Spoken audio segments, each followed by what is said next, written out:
Tapi kalau bicara soal korupsi, serem juga ya, karena membuat kemiskinan merajalela.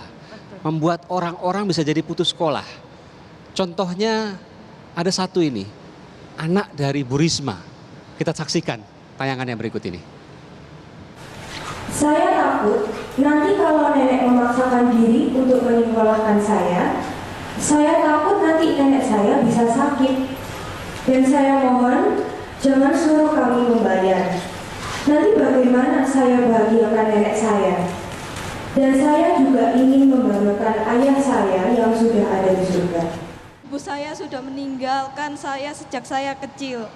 Dan ayah saya juga meninggal dunia saat saya ada di kandungan. Saya cuma ingin jadi anak yang sukses di masa depan. Saya janji akan lebih giat belajar lagi. Dan saya cuma ingin kado ulang tahun pada tanggal 28 Maret. Saya cuma ingin sekolah sampai saya sukses nanti. Saya mohon Pak, saya tidak ingin seperti anak-anak yang tidak berpendidikan.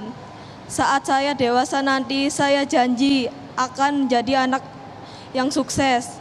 Saat ini saja nenek sudah susah mencari uang untuk saya. Sampai-sampai saat ini nenek sakit parah. Tapi dia masih berusaha mencari uang untuk saya. Jika nanti sekolah ini bayar, saya lebih memilih untuk putus sekolah daripada nenek saya nanti tersiksa. Tetapi hati kecil saya ingin sukses dan dapat mengobati nenek yang sakit kanker rahim. Dan saya juga dapat menaikkan haji nenek saya. Sekian dari saya, jika ada kesalahan dalam berkata, tolong dimaafkan dan dimaklumi. Wassalamualaikum warahmatullahi wabarakatuh. Waalaikumsalam warahmatullahi wabarakatuh.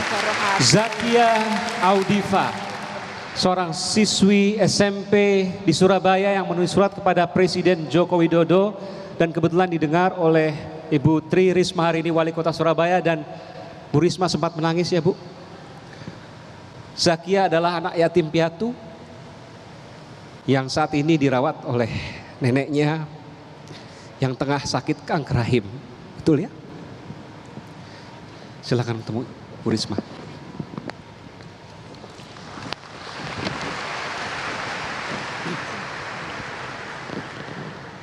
Namamu siapa sayang sini? Zakia Audifa. Mbak, kamu yatim piatu ya? Pokoknya kita jangan kecil hati. Eyang Yati ini dari kecil, saya umur 8 tahun sudah ditinggal sama bapak. Dalam arti sudah meninggal.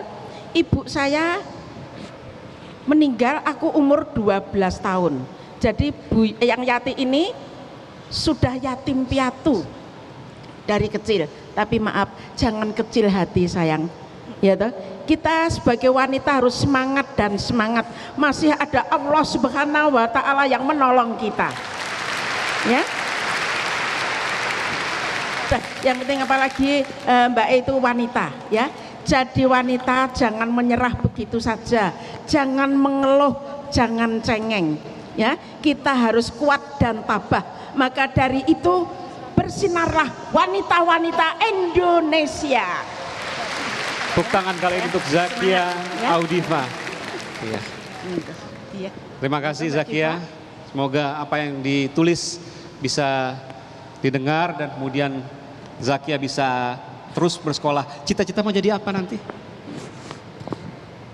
Ya pokoknya terserah, yang penting pekerjaan saya itu halal dan bisa membahagiakan umi saya, itu aja. Terima kasih. Siap. Ya, senang. Terima kasih. Bu Risma, sedikit cerita saja Bu tentang Zakia setelah Ibu mendengarkan surat dari Zakia, gimana Bu?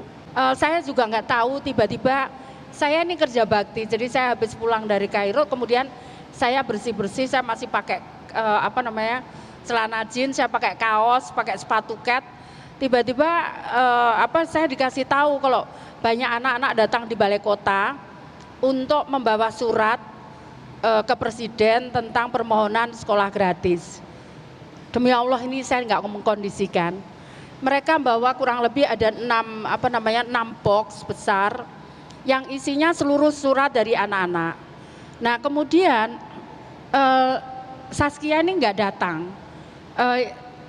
dititipkan surat itu kepada temennya, dan temennya itu tidak satu sekolah. Nah, dia membacakan itu, membacakan surat yang dibuat Saskia itu. Nah, ya saya bisa membayangkan gitu. Saya membayangkan seandainya saya seperti dia gitu. Selalu kenapa saya muda, orang ngomong wali kota cengeng gitu. Saya selalu membayangkan kalau saya seperti dia gitu. Jadi gitu, saya membayangkan kalau saya seperti dia, saya tidak bisa sekolah gitu, seperti apa gitu. Jadi ya saya nggak sengaja gitu ya nangis. Kebetulan saya sudah ke tempat dia gitu, jadi saya tahu kondisinya gitu. Jadi apa yang dikhawatirkan kalau biaya pendidikan ditanggung oleh pemerintah provinsi, bukan oleh pemerintah kota lagi? Iya, karena di pemerintah kota biaya yang kita berikan tiap satu sekolah itu jauh lebih besar dibandingkan. Jadi contohnya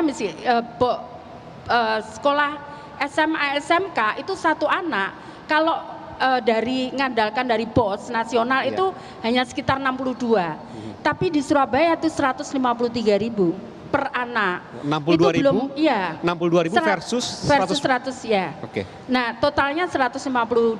Nah, selain itu kita berikan. Jadi kalau sekolah swasta misalkan ngajukan gedung, ngajukan laboratorium, itu juga kita bantu. Bahkan sekolah swasta pun dibantu. Itu negeri swasta, kita nggak pernah bedakan.